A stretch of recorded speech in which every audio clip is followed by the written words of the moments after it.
आपण जितक्या वेगाने नवीन औषधाचा शोध लावतो तितक्याच किंबहुना त्याहून अधिक वेगाने जंतू स्वतःमध्ये बदल घडवून आणत असतात.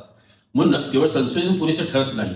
जनजागृती, योग्य माहिती आणि अँटीबायोटिक्सचा विवेकी वापर या गोष्टी तितक्याच आवश्यक आहेत. अन्यथा आज साधे वाटणारे संसर्ग उद्या गंभीर आणि जीवघेणे ठरू शकतात. हे वास्तव आपण एका अभ्यासाच्या उदाहरणातून अधिक स्पष्टपणे समजू शकतो. देशातील 10 प्रमुख रुग्णालयामध्ये गंभीर संसर्ग असलेल्या रुग्णांवर करण्यात आलेल्या अभ्यासात असे आढळून आले की अनेक रुग्णांना ड्रग रेजिस्टन्स म्हणजेच औषध प्रतिरोधक जंतूचा संसर्ग झाला होता. या जंतूवर सामान्य अँटीबायोटिक्स प्रभावी ठरत नव्हत्या. परिणामी अशा रुग्णांमध्ये मृत्यूदर साध्या संसर्गाच्या तुलनेत 2 ते 3 पट अधिक असल्याचे दिसून आले. या गंभीर परिस्थितीमागे काही ठळक कारणे दिसून येतात. अयोग्य पद्धतीने औषधाचा वापर, उपचार अर्धवटपणे सोडणे आणि रुग्णालयामध्ये संसर्ग नियंत्रणाच्या उपाययोजनांची अपुरी अंमलबजावणी.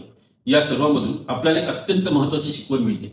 अँटीबायोटिक्स प्रतिकार म्हणजेच अँटीमायक्रोबियल रेजिस्टन्स हा केवळ वैद्यकीय प्रश्न नाही, तर तो एक गंभीर सार्वजनिक आरोग्याचा आणि जीवितासमोरील मोठा धोका आहे.